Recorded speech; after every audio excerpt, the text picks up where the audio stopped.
គ្រប់យ៉ាងរួចថ្លៃតាំងចិត្តថ្មីរំងប់អរបងមិនហ៊ានរំខានឲ្យស្រីខកចិត្តណាទ្រាំឈឺផ្សាក្រំព្រៀងអ្នកណាតែកុំហាមបងឈប់ស្រឡាញ់ឈប់នឹកអូនគឺមិនបានទោះក៏យ៉ាងបងថត់ចាប់ក្នុងពេលនោះបងធ្វើមិនបានទេបើវាមេអីបងឈប់ស្ដាយបងធ្វើមិនបានព្រោះស្រឡាញ់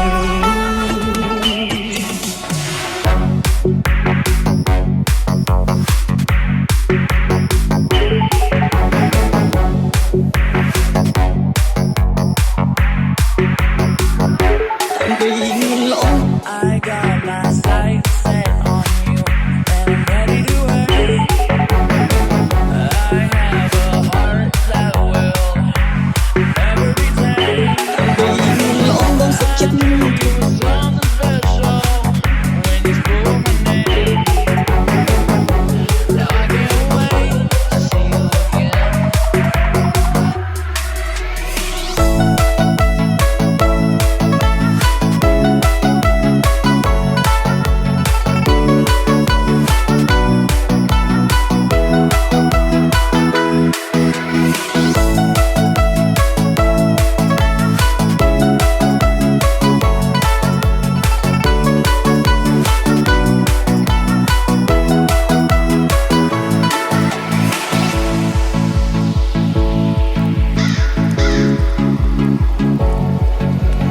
You are listening to Best Hong Remix. ជប់អូនតែស្រឡាញ់រូបអូនទោះបីពេលនេះស្នេហ៍ស្នងធ្វើអូនអស់ចិត្តខាងខ្លួនស្គាល់បងមិនដឹងត្រឹមពេលនេះអូនគិតនឹកដល់បងទោះអូនមានគេអូនគិតយ៉ាងគឺព្រោះតែម្ដាយអូនអ្នកបងវ៉ៃមិនឲ្យមានគេមិនឲ្យស្នេហ៍យូរនោះណាសង្សារក៏លោកគ្មានតែពេលបងត្រានត្រើពីចុងក្រោយអូនឲ្យបងឈប់តាំងពីមុនល្អងបងសុខចិត្តធ្វើគ្រប់យ៉ាងរួចថ្លៃតាំងចិត្តថ្មីរំងប់អរបងមិនហ៊ានរំខានឲ្យស្រីខកចិត្តណាទ្រាំឈឺផ្សាក្រំព្រៀងអ្នកណាតែកុំហាមបងឈប់ស្រឡាញ់ឈប់នឹកអូនគឺមិនបានព្រោះប្រយ៉ាបងថត់ចាប់ក្នុងពេលនោះបងធ្វើមិនបានទេបើមានមេអីបងឈប់ស្ដាយបងធ្វើមិនបានព្រោះស្រឡាញ់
PJ Family and the Limited Team.